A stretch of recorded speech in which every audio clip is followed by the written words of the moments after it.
Ante todo, muchas gracias. Muchas gracias por venir a todos. Para mí es un día muy especial, muy emotivo. Estoy nervioso. Estaba explicando aquí que en otros momentos en que he tenido un foro pues, más grande que este, pues estaba más tranquilo, pero hoy siento como como una responsabilidad por estar cerca de conocidos, de amigos, de compañeros, compañeras, que algunos los conozco desde hace mucho tiempo, otros menos, y con algunos de vosotros hemos compartido muchas cosas, con algunos hemos empezado a conocernos desde hace unos cuantos años o recientemente, y de alguna manera quiero agradecer ante todo, pues, sobre todo esto, vuestra asistencia, que hayáis destinado una parte de vuestro tiempo a estar aquí conmigo.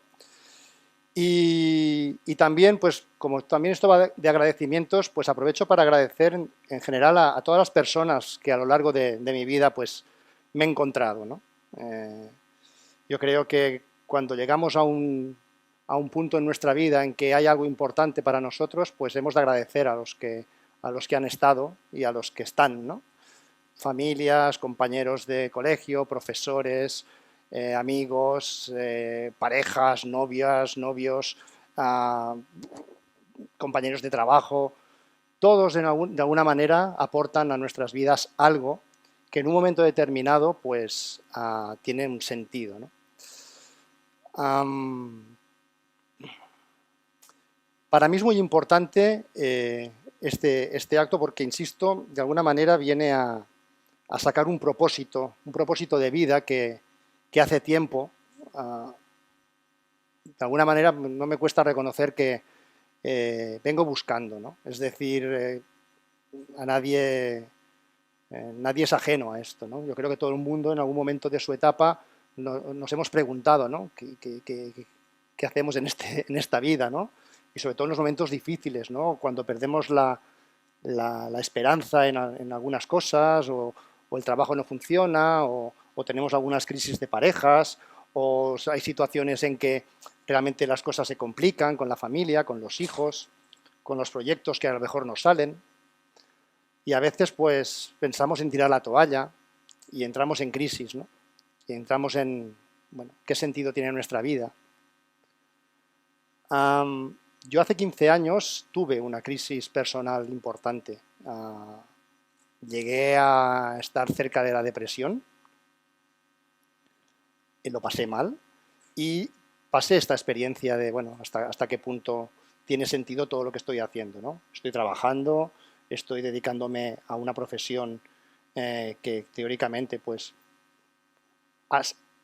parece que está bien vista, ¿no? Abogado, eres abogado, uy, cuántos clichés, cuántas creencias, ¿no? Sobre los abogados, ¿no? Y hace unos 15 años, pues eso, toqué fondo y de alguna manera, pues lo que me salvó fue las formaciones, el mundo del desarrollo personal, el autoconocimiento, y ahí pude interiorizar y darme cuenta de que muchas cosas de las que nosotros, o que nosotros creemos que son, pues no son. Es decir, tenemos una mirada, una manera de hacer las cosas que hasta que no somos conscientes de nuestras, bueno, de aspectos que nosotros jamás nos habíamos imaginado, somos conscientes de que la vida es mucho más de lo que nos enseñan en casa, en el colegio, en la tele, los amigos, la sociedad. Entonces, pues uno reflexiona y entonces pues se plantea mirar la vida de otra manera, ¿no? Esto, en mi caso personal, se ha traducido en el surgimiento de Instituto Sistémico de Derecho y Mediación. Yo cuando acabé la carrera, cuando acabé el bachillerato, el COU, los que sois más antiguos sabéis el COU, no sabía muy bien qué hacer, pero pues siguiendo un poco la voluntad de papá, en mi caso, pues me tiré por el derecho, sin que fuese una vocación. Pero sí que tenía un convencimiento de que a mí me gustaba ayudar a los demás, ¿no?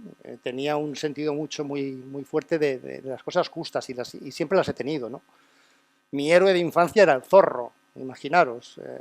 Para mí el zorro era era un ejemplo, la justicia, bueno, la valentía, tenía toda una serie de valores que yo me veía, digo, que alguna vez yo quiero ser el zorro, ¿no?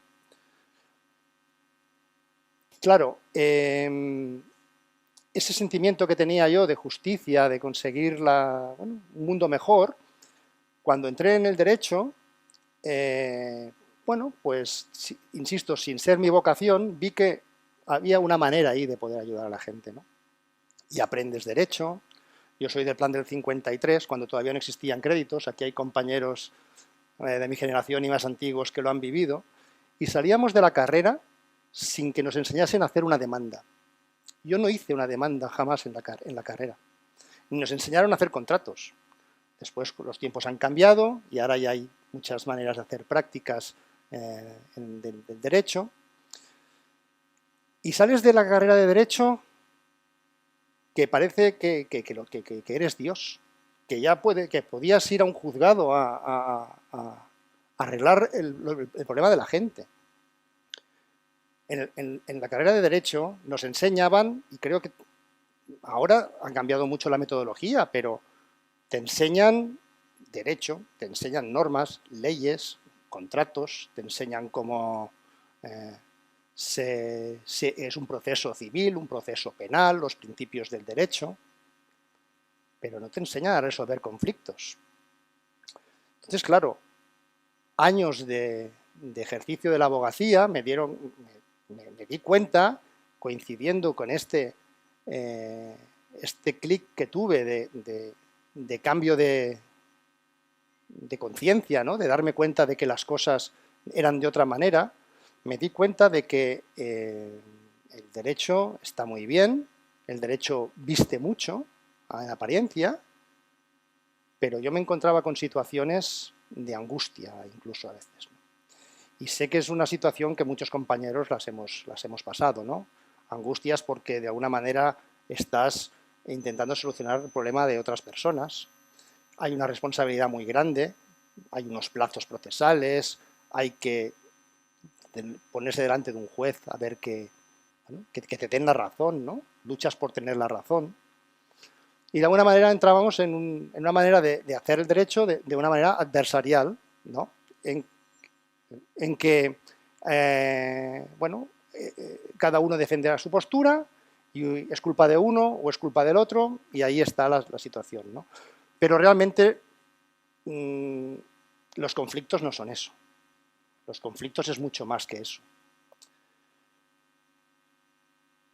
Ahora entro en este detalle, ¿no? A raíz de mi evolución en el campo del desarrollo personal y de autoconocimiento, pasé por diversas metodologías, diversas materias. Empecé con la PNL y luego seguí con el tema con el ámbito del pensamiento sistémico y de las constelaciones familiares, ¿no? Y ahí me cambió la vida. Y me cambió la vida también pues que he tenido la suerte de estar acompañado por formadores fantásticos, Joan, Vicens, Jordi también está por aquí, y muchos más que no quiero dejarme, ¿no? Y que he aprendido a que la vida,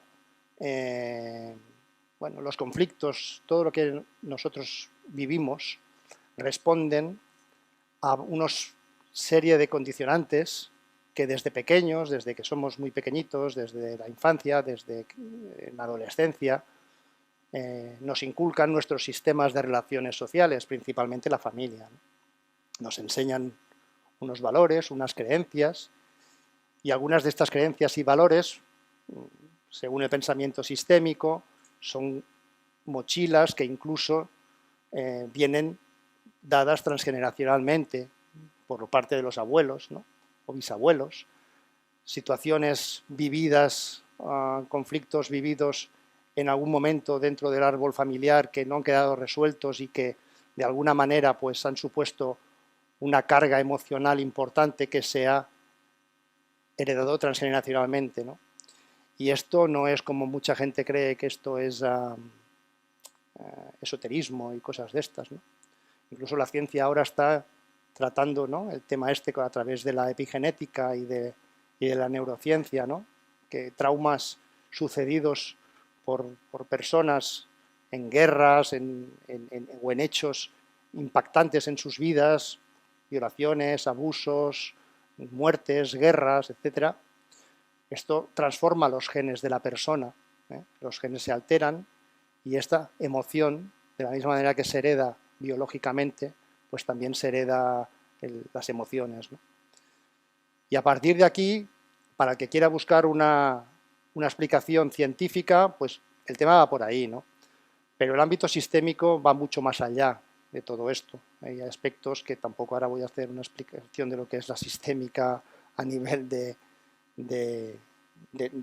principios, etcétera, etcétera, pero lo que quiero decir es que hay metodologías que he aprendido que aplicadas a la resolución de conflictos, al ejercicio del derecho, de la mediación, de la gestión de equipos, de organizaciones, es un campo increíble para poder fortalecer, para, en definitiva, solucionar conflictos, para crear un mundo más justo y para crear una sociedad mucho más pacífica, ¿no? Pero también el aspecto sistémico aplicado a los conflictos no solo obedece a esto, como metodología para solucionar los conflictos, ¿no? Es decir, no es la culpa de uno contra o la culpa que alguien imputa a uno y la culpa que el otro imputa al otro, ¿no? Sino es ver que las perspectivas, ¿no? Que de tus creencias y de tus valores chocan con los míos, ¿no?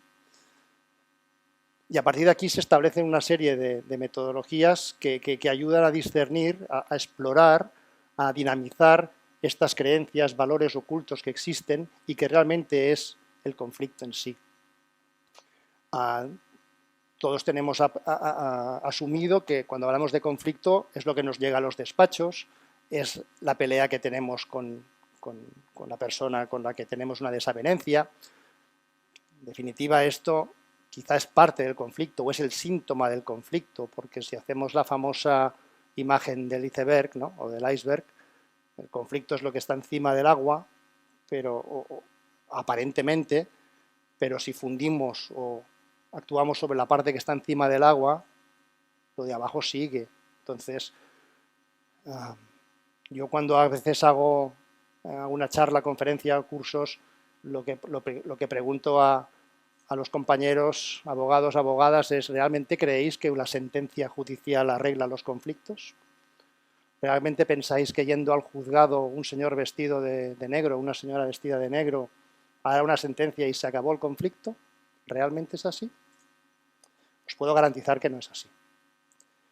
Porque lo que llega es eso, un aspecto de lo que es el conflicto en sí. Y entonces, para poder solucionarlo y abordarlo, requiere entrar en profundidad en esas creencias, valores, emociones heredadas de tu árbol genealógico, de tu árbol, de tu sistema familiar o de sistemas de relaciones que han tenido alguna conexión con tu sistema familiar y que han condicionado tus conductas, que han condicionado a las dinámicas que nos llevan a pelearnos con las personas, ¿no? A discutir y a mantenernos en posiciones de alguna manera bueno, que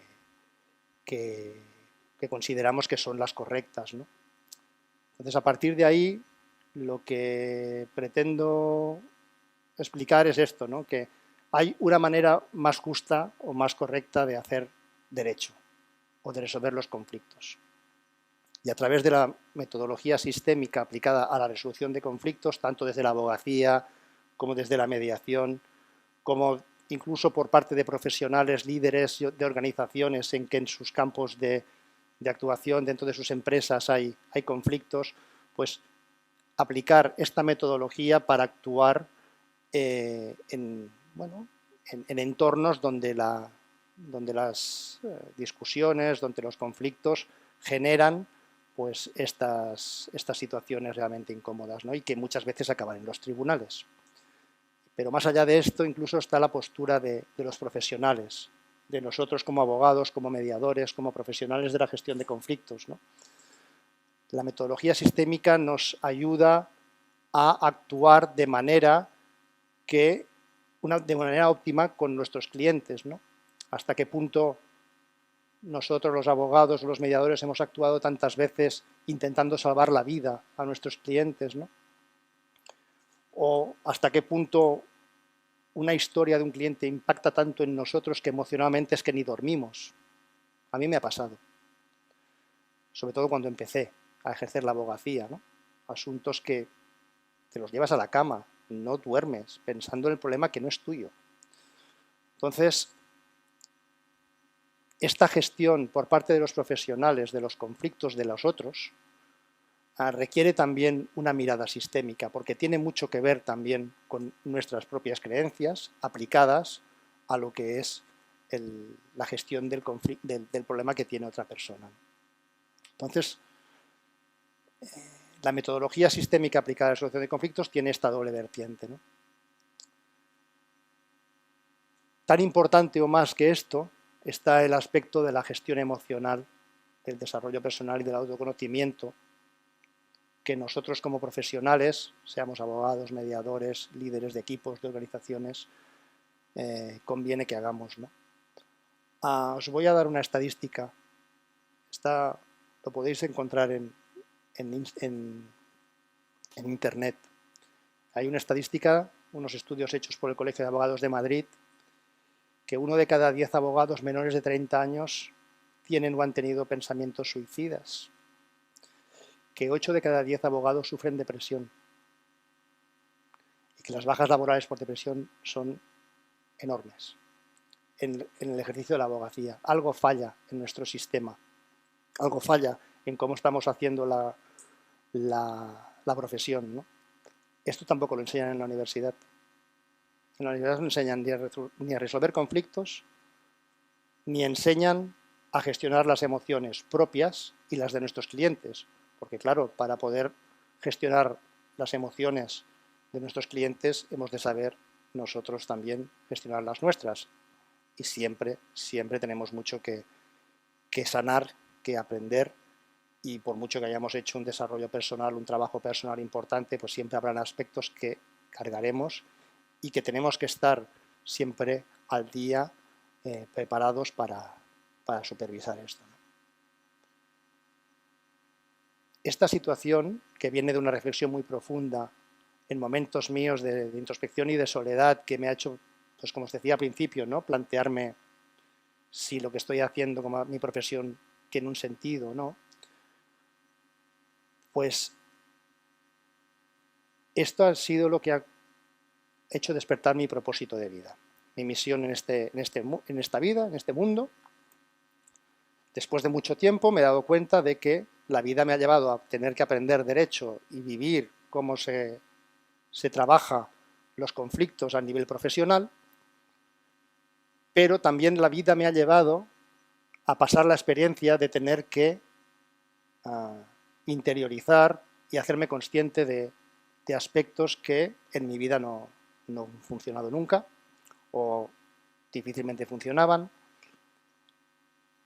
y me di cuenta de que a raíz, insisto, de los conocimientos que he podido adquirir durante estos años de profesionales impresionantes y de personas maravillosas, algunas de las cuales tenemos aquí, he podido tomar conciencia y darme cuenta de que mi papel, mi propósito de vida, pues quizás sea poner ese granito de arena, ¿no?, en esta sociedad, creando el Instituto Sistémico de Derecho y Mediación. El Instituto Sistémico de Derecho y Mediación tiene como objetivo fundamental el divulgar, fomentar, comunicar y formar a profesionales, abogados, mediadores, líderes de equipos y organizaciones, profesionales de la ayuda, de la resolución de conflictos, formarles en la aplicación del pensamiento sistémico aplicada a su profesión. Y también tiene como objetivo la otra vertiente, que es el dar herramientas de gestión emocional, desarrollo personal, autoconocimiento a estas personas, de manera que tengamos lo que no nos han enseñado en la universidad, de manera que tengamos herramientas que nos permitan gestionar eficazmente los conflictos, pero además contribuir a lo que yo creo que puede ser una transformación en el ejercicio de la profesión. Decía Steve Jobs, que la famosa frase esta que más o menos decía que solo los que están suficientemente locos para creer que pueden transformar el mundo, a menudo son los que lo transforman, ¿no? O que lo cambian. Yo no soy tan presuntuoso, yo no vengo aquí a cambiar el mundo, pero sí que estoy lo suficientemente loco como para creer que descubriendo nuestros propósitos de vida, podemos ayudar a cambiar el mundo. Soy lo suficientemente loco para creer que aplicando o viendo los conflictos desde otro punto de vista, desde otra mirada, se puede cambiar el mundo, se puede cambiar la manera de ejercer el derecho, se puede cambiar la manera de gestionar conflictos. Y de rebote, se puede contribuir a un mundo más justo, se puede contribuir a un mundo más saludable, en el que impere la justicia como valor. La justicia como valor. Lo que los hombres y mujeres queremos, ¿no? Vivir tranquilos, vivir bien, sin conflictos, con armonía, ¿no? Y en ese sentido, pues, bueno, creo que sí que estoy lo suficientemente loco para creer que si todos ponemos un poquito de nuestra parte, si todos somos capaces de conectar con esto, yo creo que poco a poco, no sé si lo veremos, pero podemos sentar la primera piedra para que generaciones que vengan después podamos contribuir a que estas generaciones que vengan después encuentren un mundo mejor o apliquen ya una manera de gestionar los problemas de otra manera, ¿no? Desde ese punto de vista, pues este es el propósito, el objetivo del Instituto Sistémico de Derecho y Mediación. En este Instituto Sistémico de Derecho y Mediación es un proyecto que evidentemente pues, he creado yo, lidero yo, pero no voy solo. Yo cuento porque claro, esto sería de todo presuntuoso decir, venga, yo sé de todo y hago todo, en absoluto. Yo sé lo que sé, pero yo me rodeo o quiero rodearme de personas que saben de lo que saben, de personas que conocen el mundo de la sistémica, que conocen el mundo de la comunicación, del liderazgo, del coaching. Quiero, y de hecho ya algunas personas que han venido aquí, que ahora os citaré, con ellos ya he establecido algunas pautas, algunas formaciones que están ya colgadas en la web del Instituto Sistémico de Derecho y Mediación, y que estoy en contacto con otras personas también, referentes en sus materias, con el fin de aportar calidad y rigor a lo que realmente queremos dar, ¿no? También he llamado la atención a personas que están en universidades privadas de aquí de Barcelona y en algunas universidades de Latinoamérica. Hemos empezado a hablar de colaboraciones también. Entonces, es muy importante también acercar todo esto al mundo universitario para que los que se están formando en estas materias pues puedan ya tener un conocimiento de que se puede gestionar los conflictos de otra manera y que se puede gestionar las emociones en la profesión de otra manera, ¿no? Colegios de abogados, asociaciones profesionales de mediadores, un sinfín de instituciones con las que se puede hacer mucho trabajo, muchas sinergias para hacer un mundo mejor, un mundo más justo, un mundo más feliz, un mundo con más armonía y de alguna manera, sobre todo lo más importante, en conexión con nosotros mismos, ¿no? Tomar conciencia de que la vida no es únicamente lo que nos han enseñado desde pequeñitos, lo que hemos visto en la tele, lo que hemos crecido, sino la vida es mucho más. Y no hace falta entrar en crisis existenciales ni en depresiones para descubrirlo. No hace falta. No hace falta tener pensamientos suicidas. No hace falta. Simplemente falta cambiar el chip de una sociedad, pero para eso lo hemos de hacer cada uno, ¿no?, de nosotros, ¿no? Y desde aquí, bueno, os invito a que reflexionéis sobre ello, ¿no? Y que penséis, ostras, ¿cuál es mi propósito en esta vida, ¿no? ¿Realmente hago lo que hago porque lo quiero hacer? o realmente estoy siendo leal a una manera de actuar que no va conmigo, pero que por ser leal a mi familia o a mis amigos también lo quiero hacer, o simplemente quiero ganar dinero. Pensémoslo un poquito esto, porque aquí hemos venido a algo más. Hemos venido a aportar algo a la sociedad, hemos venido a aportar algo al mundo. Me niego a pensar incluso que la persona más canalla de este mundo tenga un mínimo de bondad. Me niego, incluso viendo cada día lo que vemos por la televisión. Me niego a pensar que estas personas no tengan un mínimo de bondad en su interior. Simplemente que estas personas están tan imbuidas por estas creencias o están tan tomadas por una manera de ver la vida completamente contraria o completamente opuesta a lo que esa persona cuando nació era, que no me creo en absoluto que el más canalla de los canallas de este mundo no tenga la posibilidad de aportar algo bueno a este mundo. Con lo cual, y como sé que aquí estoy rodeado de gente maravillosa y buena, apelo a todos vosotros y que vosotros apeléis también a toda la gente que conozcáis para que simplemente se hagan esta reflexión, ¿no? Y que entre todos podamos construir un mundo más bonito. Instituto Sistémico de Derecho y Mediación es una puerta a ello. Es una manera de introducirnos en este propósito, en esta idea de construir un mundo mejor, un derecho mejor, una mediación mejor y unos líderes organizacionales pues mejores también, ¿no? Y entonces, pues, a través de formaciones, cursos, talleres, charlas, vamos a divulgar pues todo este propósito, ¿no? Y aquí pues simplemente quiero mencionar a las personas que de alguna manera ya hemos empezado y que nos acompañan algunas de ellas: Carme Bartomeu, Carme Bonet, hemos hablado también con Josep, con Vicenç Oliver, para hacer alguna cosa con programación neurolingüística. Yo no sé si hay por aquí alguien más que me olvido, no sé si ha venido Ignasi. Estás aquí, Ignasi. No me quiero dejar a nadie, pero bueno, hay diversas personas en las que en la web, a Maite Jornet también, que próximamente también hará un taller. Es decir, la idea es contar con personas que sabéis de lo que vais a hablar, que sabéis de lo que sabéis de lo que habláis, conocéis las materias y sabéis aportar un valor añadido a las personas, ¿no? Y bueno, no quiero extenderme más, simplemente daros mucho las gracias por haber venido. Os animo a que sigáis las actividades del Instituto Sistémico de Derecho y Mediación.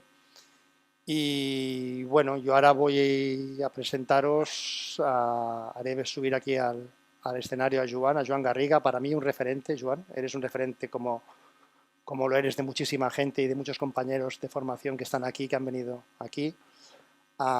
Tú eres uno de los grandes culpables de que estemos todos aquí, o sea que este señor es el culpable de que estéis aquí todos, en gran parte, Joan, para que los conozcáis menos, es psicólogo, es terapeuta, es fundador del Instituto Gestalt de Barcelona junto con Vicenç Oliver y Mireia Lardé. Es un referente en el ámbito del pensamiento sistémico y de las constelaciones familiares a nivel mundial, no solo aquí en España. Y insisto que es una persona que puede explicarnos, y por eso y que quiero, aprecio y respeto, y que seguiré formándome con ellos, porque esto no se acaba. Esto no es hacer un curso y ya lo sabes todo, que va. Esto sigue, durante muchos años seguirá, y yo contento y feliz de que Joan estés aquí, te agradezco enormemente. Y bueno, pues sin más y sin enrollarme demasiado más, voy a hacer subir a Joan aquí para que nos explique cosas sobre el pensamiento sistémico. Decir, esto es la sistémica, ¿qué es, no? ¿Qué es esto de la sistémica? Pues bueno, ahora intentaremos con Joan haciendo una conversación, una tertulia, explicar un poquito en qué consiste esto. Muchas gracias a todos.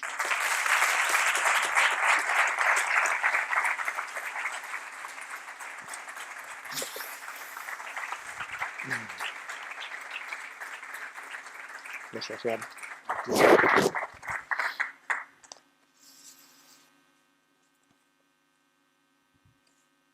Això ho tens posat bé? Aquí. Ahí, ahí, ¿sí? No. Hola, ahora. Bueno, Joan. No se ve un carajo. No se ve nada, Con, no se ve con nada. las luces. No se ve nada. Aquí tengo los focos también que me daban a la cara. Me he traído una chuleta, Joan. Son gente agradable, parecen agradables. Bueno, yo quiero decirte en primer lugar, bueno, que gracias por esta invitación. Y yo no sé, podemos hablar un rato, pero más que profundizar mucho y mucho, yo creo que es más un momento de celebración, donde el barco sale a la mar, es un parto, es una puesta de largo de tu propuesta, de tu propósito, como tú lo dices.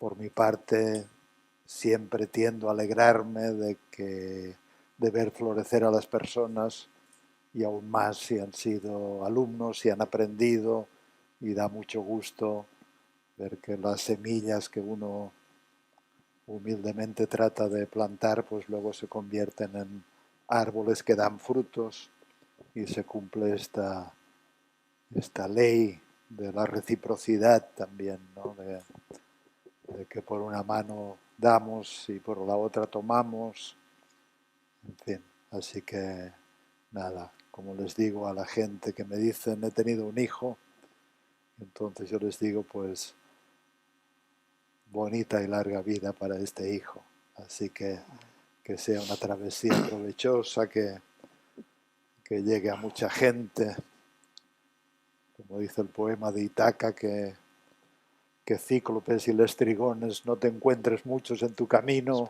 o si te los encuentras que sean manejables, y que a verlos haylos. Y que algún día se llega a Ítaca, pero lo valioso es la caminata, lo valioso es el viaje. Sí, sí. Y yo que he podido hacer el Camino de Santiago en un par de ocasiones, ¿no? Y he reflexionado tanto sobre tus enseñanzas también, ¿no? Y me he dado cuenta de que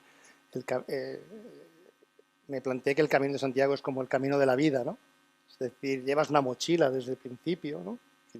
Y a medida que vas caminando, ese peso está, pero a medida que vas caminando y vas solventando obstáculos como el calor, las piedras, las subidas del camino, ¿no? Se hace más llevadera la mochila, ¿eh?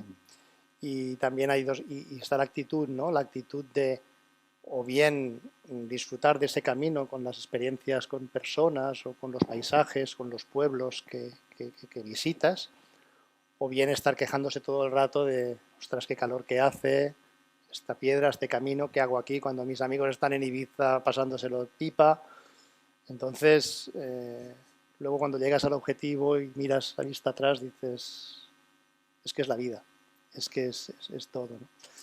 Y estas reflexiones muchas las hemos aprendido de ti también. Ir a Ibiza tampoco está mal. No está nada mal. Se pueden combinar las dos cosas. Bueno, Joan, yo insisto, agradecido porque tú estés, y me gustaría, de alguna manera, el propósito también de que vengas es pues dar a conocer a mis amigos, compañeros y personas que han venido aquí hoy, quien más, quien menos, ya sabéis, ¿no? Los que sois del Institut Gestal, compañeros, ya sabéis lo que va a decir Joan, ¿no? Pero Joan, estáis de acuerdo conmigo en que siempre que dice alguna cosa, aunque la repita, siempre hay algo nuevo, ¿no? Que cazamos al vuelo y que dice, venga, va, esto lo incorporo a nuestra bolsa de frases o de expresiones o de palabras, ¿no? Y bueno, pues nunca es de más, ¿no? Pues aprovechar la presencia de Joan, ¿no? Entonces, básicamente, Joan, lo que a mí me gustaría también, teniendo en cuenta de que el Instituto Sistémico de Derecho y Mediación tiene ese propósito de implantar la mirada sistémica en la gestión de conflictos, ¿no? Tú hablas a menudo de que los conflictos pues, no nacen de la nada, sino que nacen de dinámicas profundas, a veces invisibles, ¿no?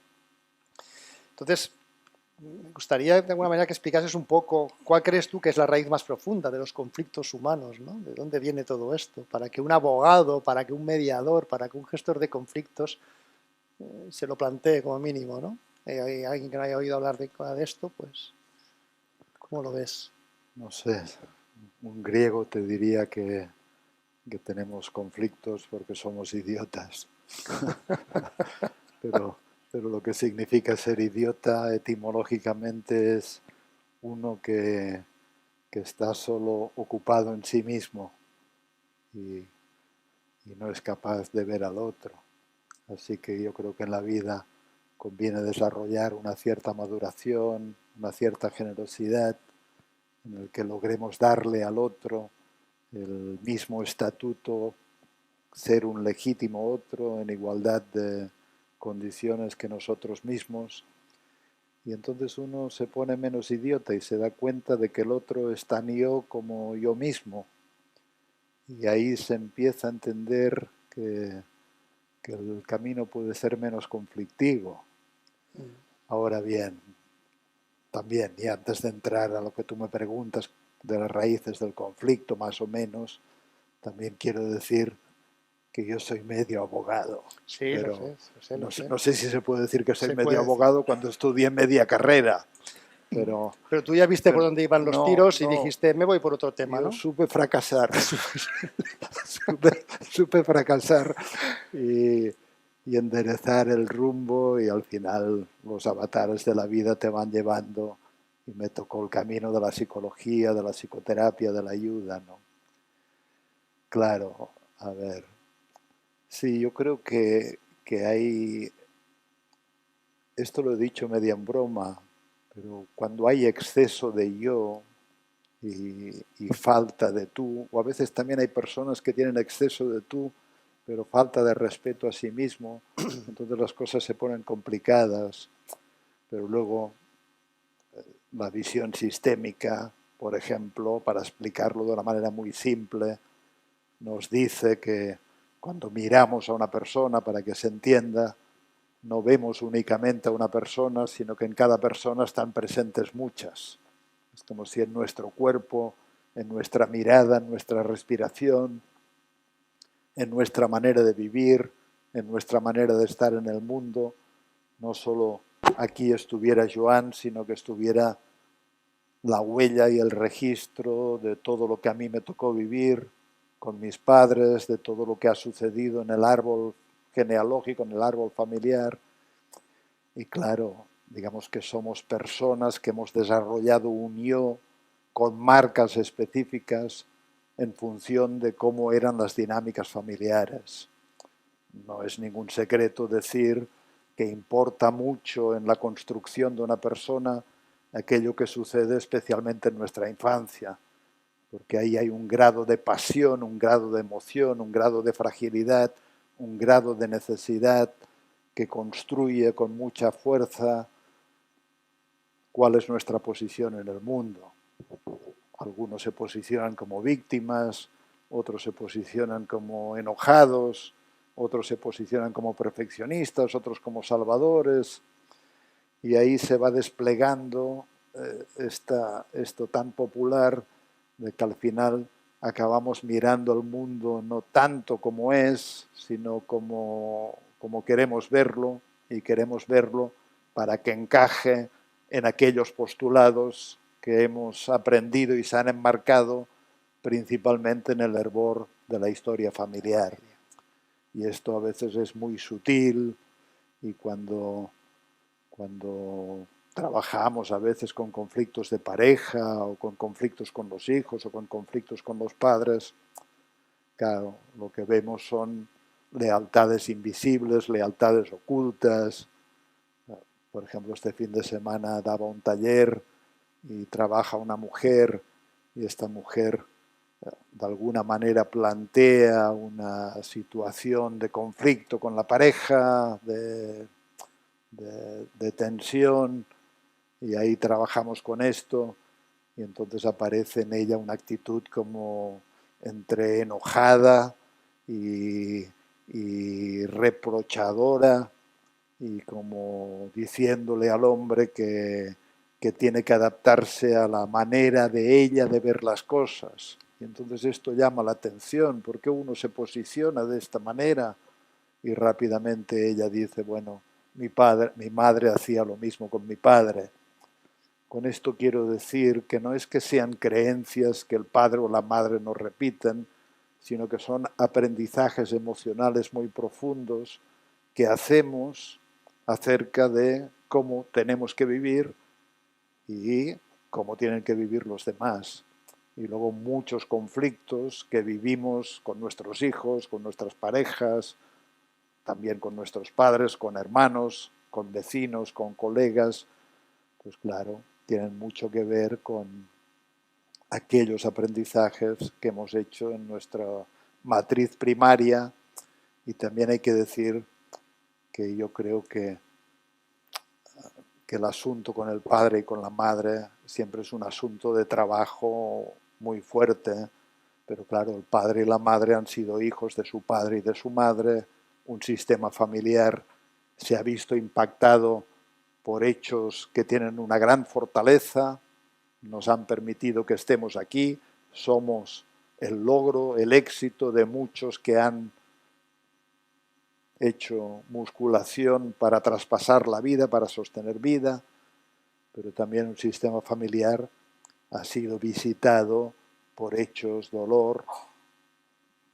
Hay muertes, hay abortos, hay divorcios dolorosos, a veces hay asuntos de guerra, hay violencias, hay abusos, hay suicidios, hay alcoholismos, es decir, hechos que impactan en el sistema de manera dolorosa y claro, a veces habita también en el corazón de nuestros padres estas historias de dolor.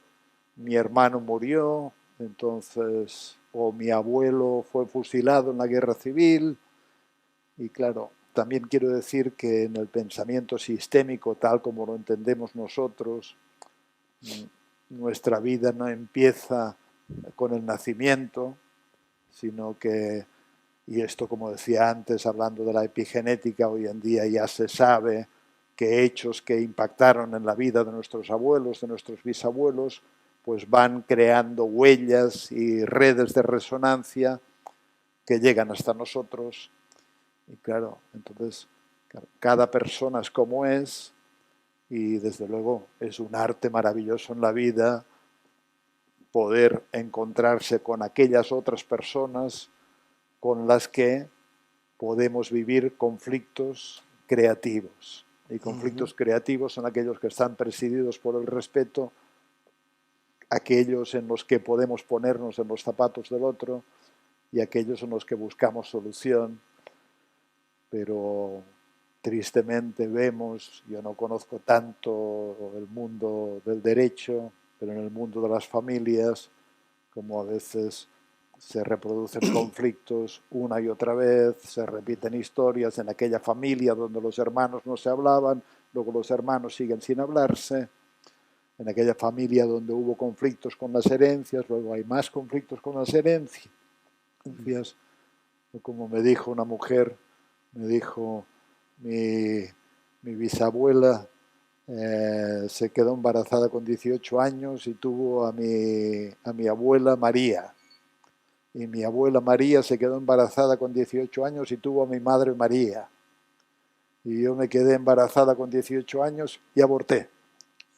Hizo algo distinto, pero no sé qué es mejor o qué es peor, pero la atmósfera de filiación, de lealtad, de conexión es muy profunda porque dentro de la mayoría de las personas sigue habiendo un niño que inconscientemente muchas veces anhela la pertenencia dulce a este lugar de la familia.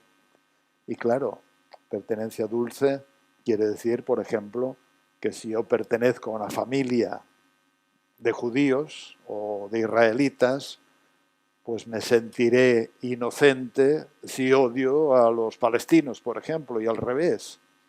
Y entonces, claro, no tenemos una ética o una conciencia moral que se rija por el valor de la vida humana o por el valor de los valores humanos, sino que se rige por nuestro anhelo de seguir perteneciendo al grupo al que pertenecemos.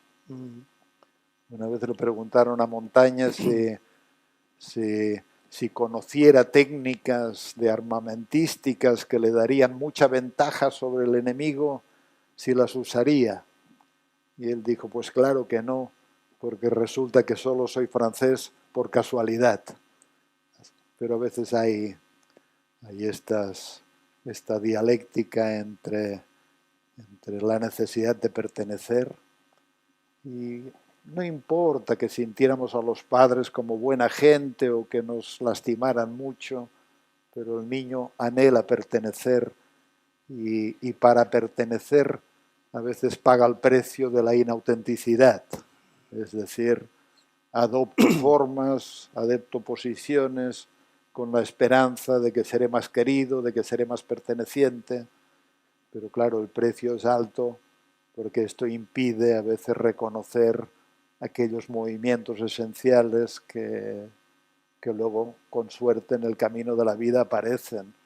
Y entonces uno tiene 40 años y le pasa no sé qué y tiene una crisis y medio se deprime y muchas veces es una oportunidad para soltar algunas ilusiones y quitarse algunas máscaras y ponerse más en consonancia con el movimiento profundo que nos guía y para decirlo de una manera también más clara, para ponernos en consonancia con el movimiento de un corazón un poquito más libre.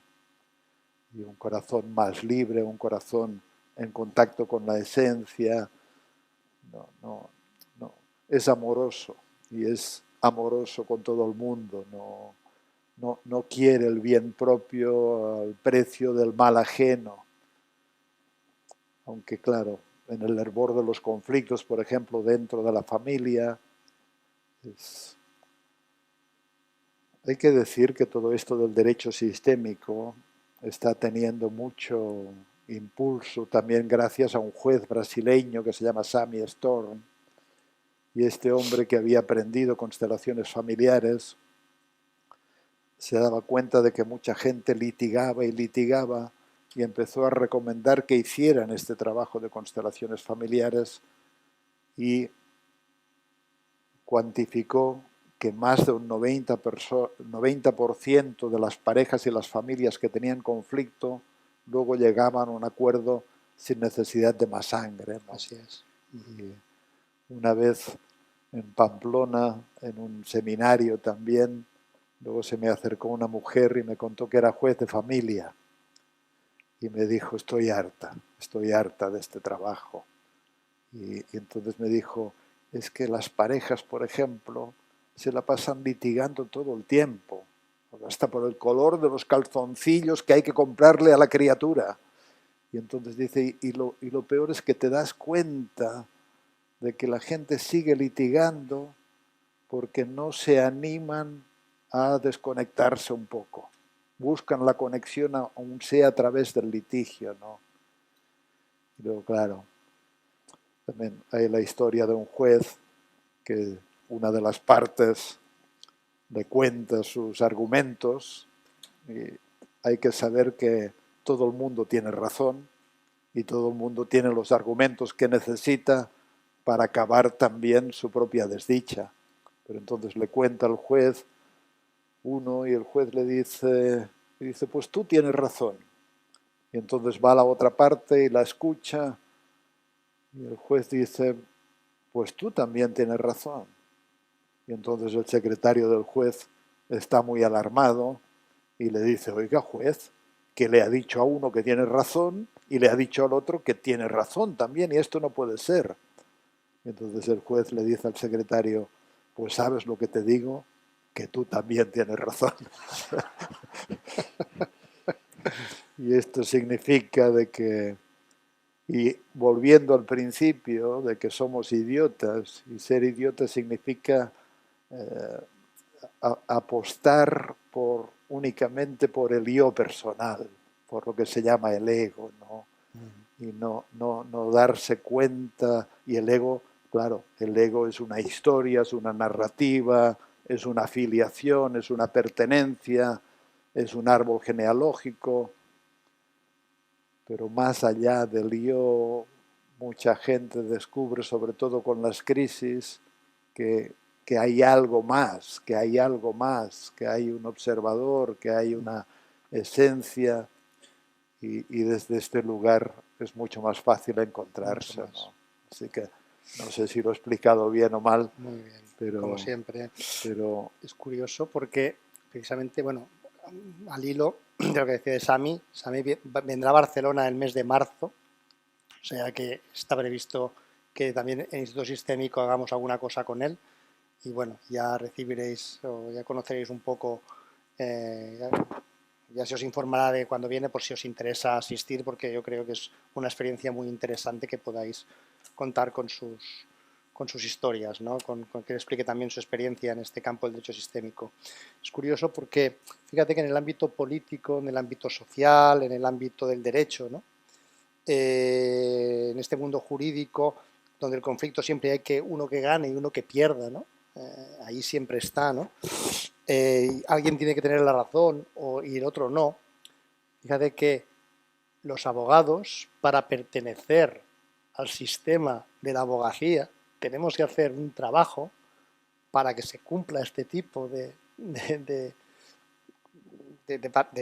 paradigma, ¿no? Paradigma antiguo, tradicional, ¿no? De decir, no, el abogado está para defender a uno y te enseñan incluso a cómo, a través de las leyes y de las normas y del derecho, cómo actuar, aun no teniendo o no teniendo la razón objetiva o no siendo justo lo que tú propones, te dan las armas para que venzas al otro. Y si no, no eres buen abogado. Y si no eres buen abogado porque o no cumples los dictados de lo que mandan los cánones del abogado, el abogado agresivo, el abogado de un gran bufete, ¿no? Estás perdido, ¿eh? Estás como que para pertenecer has de seguir estas pautas, ¿eh? Me alegro mucho de no haber seguido el camino Claro, del claro. abogado. Por eso te digo, ¿no? Y también me alegro de que tú te hayas, como se dice, esponjado un poco en este aspecto y Sí, abras otros caminos, sí, ¿no? bueno, en eso estamos, por eso estamos Pero, aquí. pero la idea sería encontrar maneras, que ya está la mediación, para no tener que ejercer esta victoria sobre el otro, donde uno tiene que quedar lastimado a costa de que el otro queda Total, enaltecido, ¿no? es así. Eh, Quisiera comentarte un poco sobre el rol del profesional, del abogado, del mediador, del gestor de conflictos, del líder organizacional, ¿no? Solemos situarnos tradicionalmente como salvadores. Y digo solemos porque yo también lo he hecho. Inconscientemente actuamos muchas veces, o hemos actuado, afortunadamente yo cada vez menos, ¿no? Pero siempre queremos salvar al cliente, ¿no? Estamos como clientes, queriendo reparar, queriendo resolver su historia, ¿no? Entonces tú hablas mucho, cuando hablabas de los órdenes de la ayuda, de respetar mucho el destino del otro, que es una de las enseñanzas que hacía Bergelinger al hablar de los órdenes de la ayuda, y también de esos límites que tiene la ayuda, ¿no? Dice, ¿cuál es la postura más sana que debe adoptar un profesional para gestionar los conflictos de un cliente, ¿no? En ese sentido, te viene ahí con un asunto importante, asunto trascendental, hereditario, familiar, de divorcio, de empresa. ¿Cómo ves tú esa postura del abogado sin tener que entrar en esa posición de salvador, ¿no? Yo me ocupo, ¿no? Yo me ocupo. Y el respetar eso, el destino del otro, ¿no? Que esto cuesta mucho de hacer entender también. Pero yo no puedo hablar mucho desde la perspectiva del abogado, porque me cuesta mucho ponerme en el papel, pero desde luego el que cumple un servicio y el que ayuda necesita un cierto respeto por la realidad del otro. Y esta es la primera regla de la buena ayuda, por lo menos en términos terapéuticos. No ayuda mucho cuando el ayudador, qué sé yo, se convierte en un salvador y quiere rescatar al otro, o a veces cuando se convierte en un perseguidor y entonces poco menos que le dice todo lo que hace mal y debería de hacer bien. se habla mucho de algo que hoy en día se practica mucho, por desgracia, en mi opinión, que es lo que se llama el triángulo dramático de Hartman, que es un triángulo donde hay la figura del salvador, de la víctima y del perpetrador, y a veces se va variando. Y digo que hoy en día, en mi opinión, está de moda ponerse en la actitud victimista y ponerse en la actitud perseguidora, y luego también están los salvadores. Yo creo que para un abogado también requiere una cierta serenidad interior, una cierta ecuanimidad, un cierto mirar la realidad del otro con respeto, y a partir de aquí, claro, la función de un abogado también es orientarlo jurídicamente, porque en general carecen de los conocimientos para relacionarse con los trasfondos emocionales o los trasfondos pasionales que puede haber detrás del conflicto que plantean. Y aquí, bueno, qué bien cuando un abogado puede tener estos conocimientos, o alguien que pueda trabajar con la persona desde estos conocimientos, porque a veces detrás de conflictos también hay corazones heridas, pasiones lastimadas, qué sé yo, vivencias donde uno se ha sentido traicionado, y claro, yo concuerdo contigo que la vía jurídica, en sentido estricto, no contempla la paz del corazón. Y esto me parece, bueno, tal vez sea necesario en algunas ocasiones, pero me parece como hacer poco cuando se podría hacer mucho más.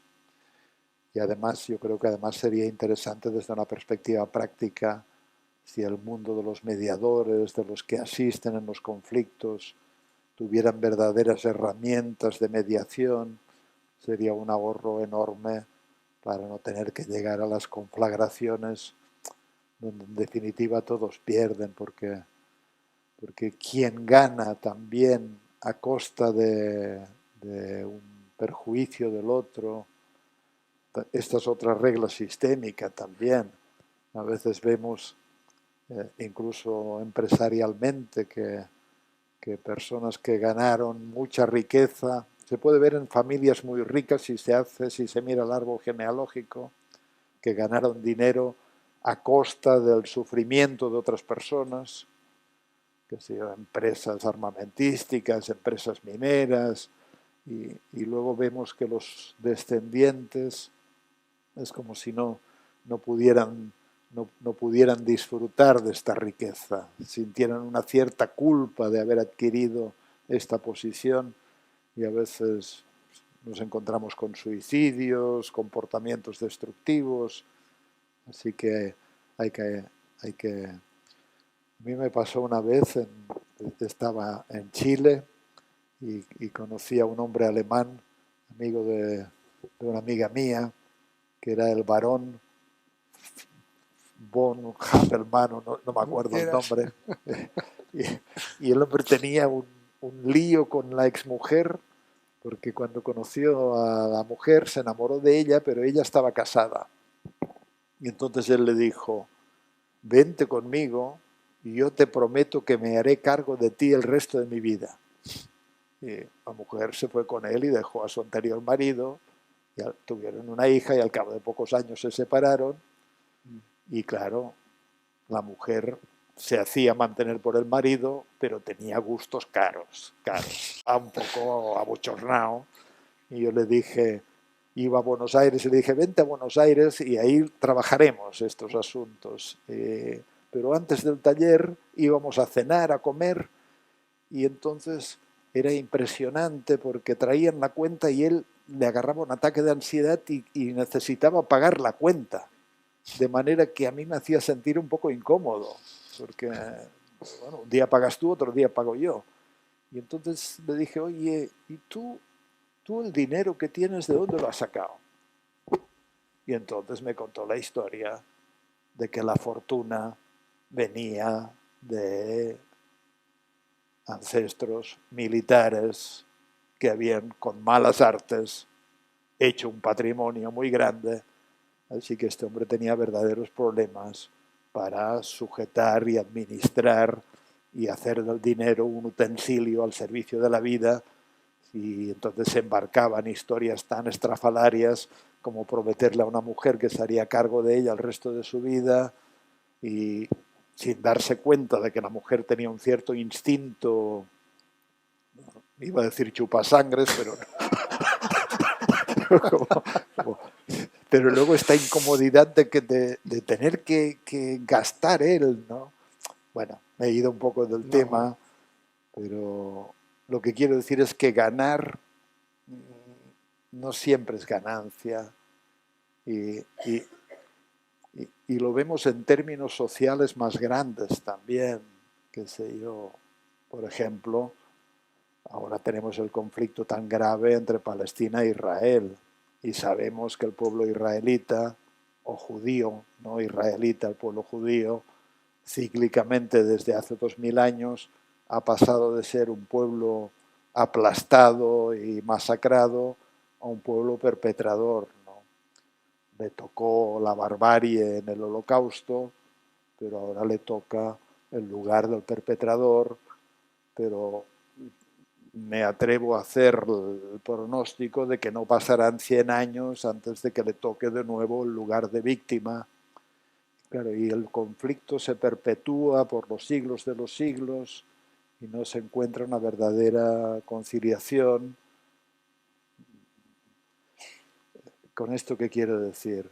Que el que gana tal vez pierde por otro lado, y el que gana hoy luego pierden sus hijos o sus nietos, porque también parecería que en términos sistémicos hay un libro de contabilidad transgeneracional.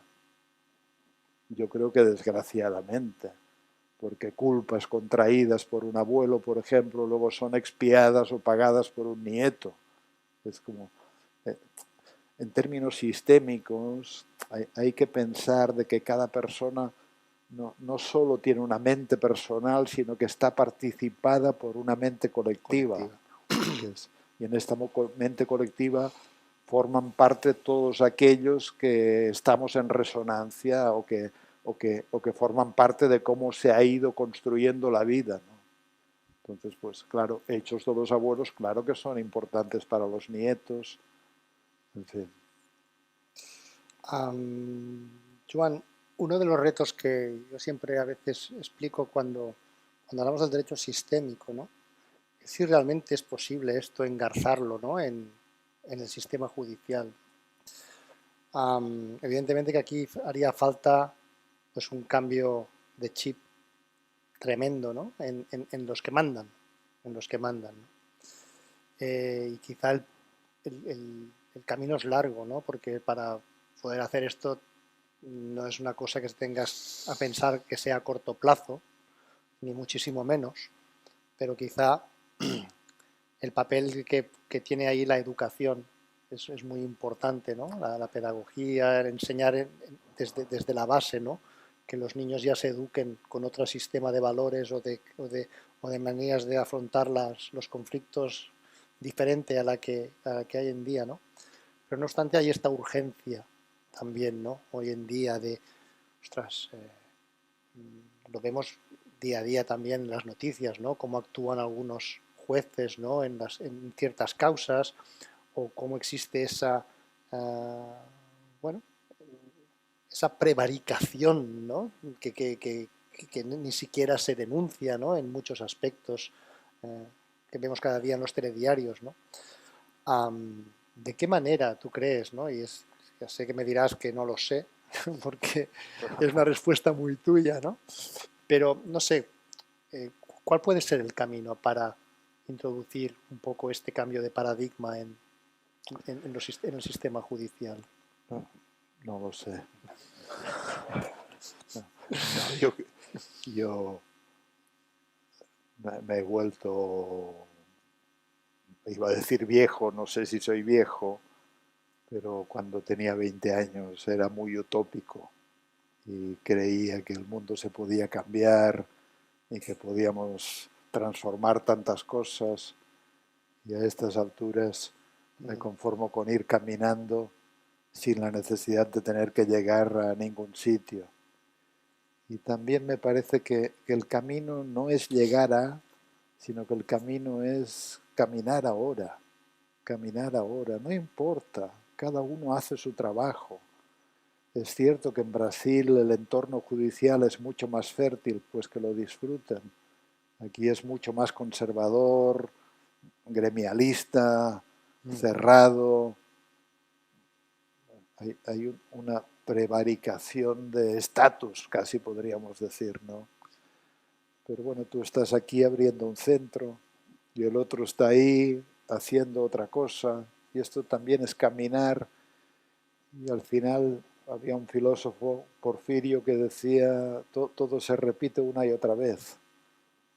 Por ejemplo, Dickens empieza este libro de Historia de las dos ciudades diciendo eh, es la edad de las tinieblas y la edad de la luz. Es, es la edad de la alegría y es el infierno de la desesperación. Y todo convive al mismo tiempo y cada uno hace su tarea. Y quién sabe hacia dónde van las cosas.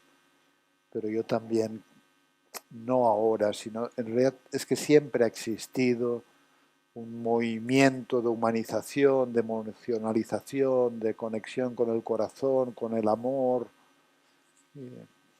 Y siempre ha habido pues gente muy perdida en su idiotez, entendida como exceso de yo, que solo me veo a mí y a mi ombligo, y que, por ejemplo, a mí me avergüenza escuchar a Donald Trump, porque todo lo que hace no tiene precedentes, ¿no? Es sin precedentes. Y no sé, nunca había visto a un narcisista tan orgulloso de su propio narcisismo. Entonces, no sé, pero es tan descarado y tan descarnado. Y luego te encuentras con otra persona que es un dechado de bondad y que no necesita, no necesita tanta tontería y que te da la mano y que te acompaña. O sea, forma parte del juego de la vida. No sé si llegaremos a un mundo ideal. Yo ya renuncié a esto, ¿no? Pero bueno, tú haces tu trabajo, yo el mío, Vicente el suyo, cada uno hace el suyo. Y cierto que nosotros y en el Institut Gestalt hace muchos años que militamos a favor de la salud y del bienestar de las personas. Y claro, la salud y el bienestar de las personas pasa mucho por, por la verdad, por la cercanía profunda con uno mismo, por hacer frente a aquellas sombras o aquellas pasiones o aquellas ataduras o aquellas cargas. Y entonces, claro, decía uno de nuestros maestros en terapia Gestalt, decía que la terapia consiste en transformar personas de cartón piedra en personas de verdad o reales. Personas de cartón piedra, no en un sentido insultante, pero es como le ponemos una máscara que nos aleja de nosotros mismos, o nos aventuramos como tú en tu proceso o como yo en mi propio proceso, y entonces es cuando sentimos más este hallazgo. Bueno, nos parece que es algo que nos trae bienestar y que trae bienestar y queremos compartirlo. Y queremos compartirlo. Pero siempre han existido los monasterios y siempre han existido, qué sé yo, no sé, los asesinatos, que es, que es, que es una de las peores formas de justicia imaginables, ¿no? Históricamente se logró algo con la ley del talión. Sí. La ley del talión es ojo por ojo. Y fue un gran avance, porque antes de la ley del talión era no ojo por ojo, sino tu cuerpo entero por mi ojo. pero entonces vamos a equilibrar. Pero afortunadamente se ha avanzado mucho más y ahora es, bueno, un poquito menos, ¿no? Pero todavía hay gente que incurre en sentimientos de crueldad y, mira, me tocó, no sé cuántos conocéis las constelaciones, no importa, pero esos son escenificaciones y quien creó la manera en que hemos aprendido las constelaciones es un hombre alemán, Bert Hellinger, que ya murió. Y una vez estuve con él en Nicaragua, hicimos una constelación y a mí me tocó escenificar o representar a Somoza. A Somoza. Hizo una constelación política y otra persona representó a Sandino. Y siendo Somoza, pude entender claramente lo que es la psicopatía, lo que es el narcisismo absoluto, porque en esta posición no, todo me pertenecía y nadie me interesaba si no era para mi propio uso. Entonces, claro, hay de todo en el mundo, ¿no? ¿Y qué se puede hacer también? Y además, los narcisistas, los psicópatas, obviamente en el mundo de la política y de los grandes directorios, hay mucha gente buena y con sentido de servicio, pero son lugares que atraen mucho a la gente que necesita tener poder sobre los demás. Y no saben que el verdadero poder consiste en servir a los demás. Interesante. ¿Alguien de vosotros queréis hacer alguna cuestión, alguna pregunta, alguna inquietud que queráis? Sentiros libres, si alguien quiere decir algo. ¿No? Ignasi, espera, que portaran un micro.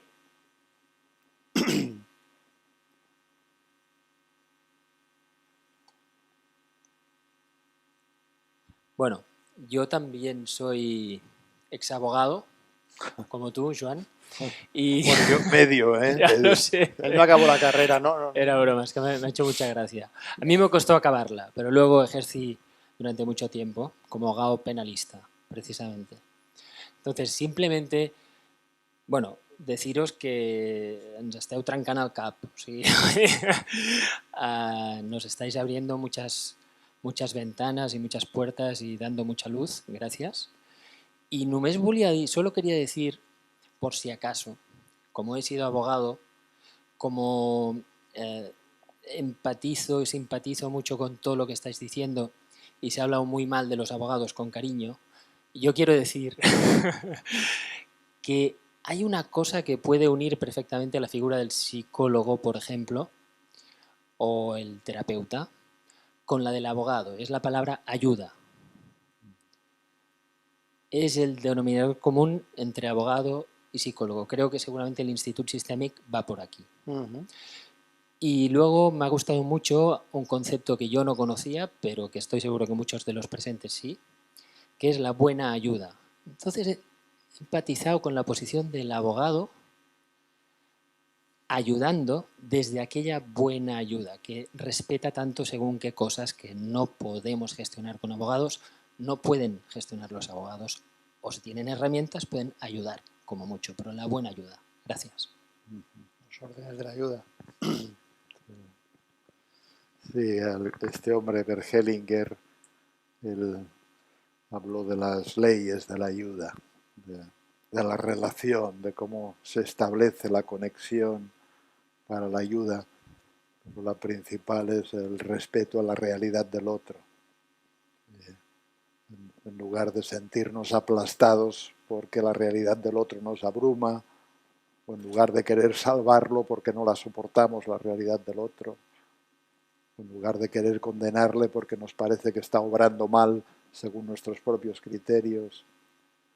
Y luego también otra regla de la buena ayuda es pues lo que he explicado un poco, ¿no? Que un conflicto no solo es una actitud personal, que también, sino que tiene un componente relacional.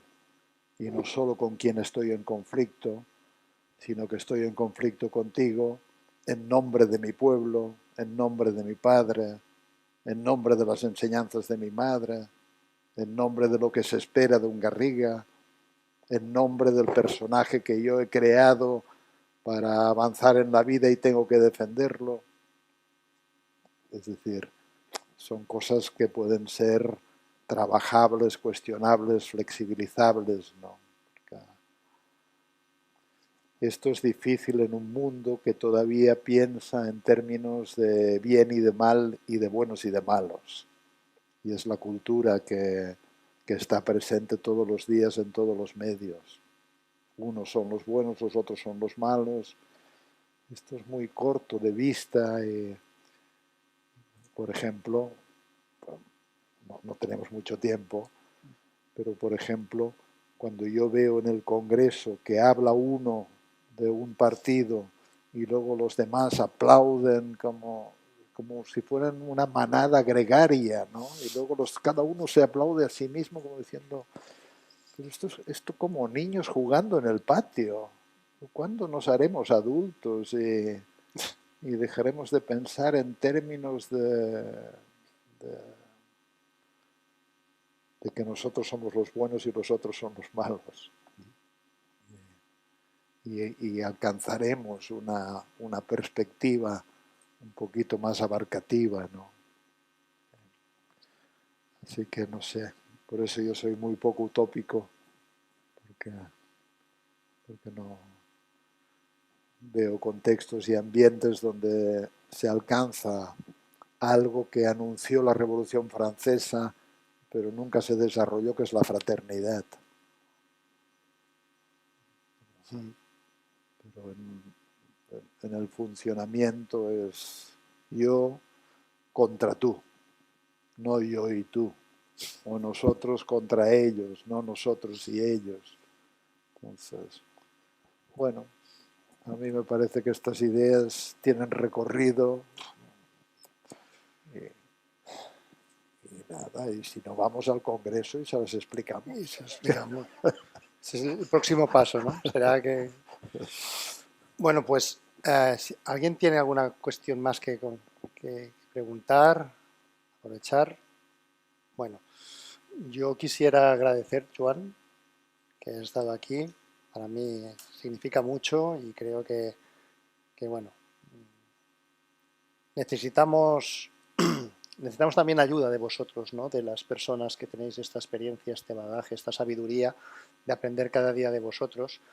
Y este instituto también no deja de ser un poco un homenaje a vosotros, ¿no? Porque de alguna manera es un tipo de conocimiento muy poco conocido en general en la sociedad. Los que nos hemos envalentonado yo cuando me acuerdo, cuando entré a aprender sobre esto no sabía dónde me metía, sinceramente. Yo quería aprender herramientas nuevas, las que fuesen. Aprendí la primera, fue la PNL, la aprendí con Vicens. Y luego, pero algo me llamó, ¿no? En la sistémica y tal, y transformó mi vida, ¿no? Entonces es muy importante tomar vuestro legado, vuestra sabiduría y de alguna manera también este instituto también es un homenaje a vosotros, ¿no? Un homenaje a las personas que de alguna manera han puesto la primera piedra para que otros que venimos después y otros compañeros y compañeras que nos hemos formado en los últimos años, y aquí hay unos cuantos bastantes y muy buenos profesionales y muy buenos terapeutas y consteladores y acompañantes del ámbito sistémico, bueno, podamos sembrar esta semilla, ¿no? Esta semilla y lo que os decía un poco, ¿no? El propósito, conectar con nuestro propósito de vida y ver, bueno, plantearnos si realmente si lo que estamos haciendo está en consonancia con nuestro espíritu, ¿no? Tú hablas mucho de esto, de estar en consonancia con el espíritu, con nuestra alma, ¿no? Y solo así yo creo que podemos conseguir que las cosas cambien un poco, ¿eh? Y sigo pensando que soy lo suficientemente loco como para creer que esto es posible todavía.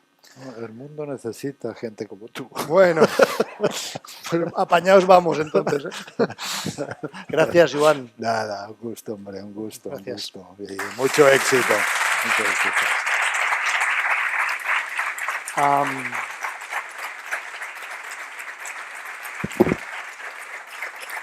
Gracias.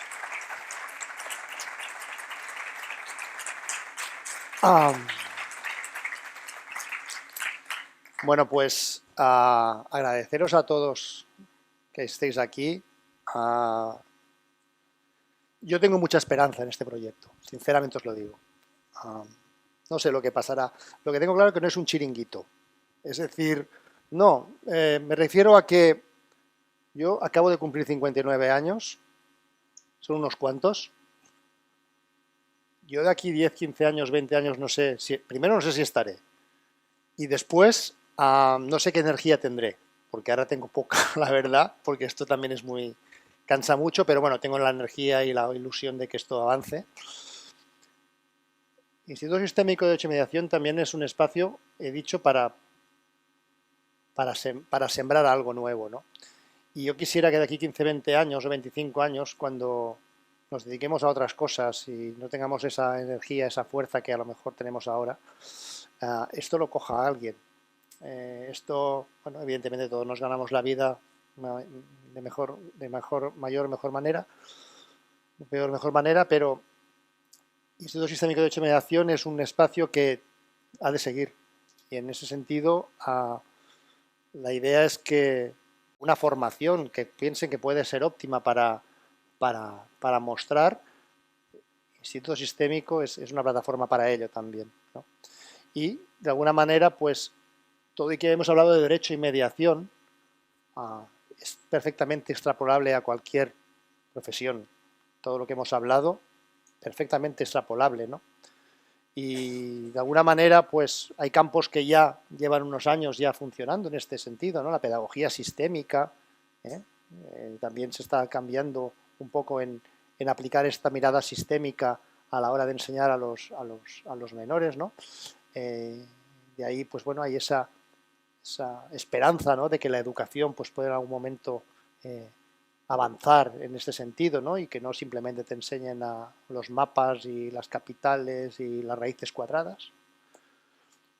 También en el ámbito de la salud hay ciertos movimientos también que se están abriendo a que todo esto sea un poco más humano, ¿no? Y de alguna manera, pues bueno, espero que de alguna manera el mensaje os haya llegado, que por favor también en la medida que podáis, pues podáis hacer difusión de este propósito. Y nada, os invito a que próximas actividades que hagamos, que serán muchas y variadas a lo largo de espero muchos años, nos podáis acompañar y que de aquí 5 años podamos celebrar el 5º aniversario, de aquí 10 el 10º, etcétera, etcétera. Y ahora, pues nada, agradeceros vuestra asistencia y os serviremos una copita de cava, un refresco, lo que queráis, una copita de vino para celebrar que estáis aquí. Muchas gracias a todos.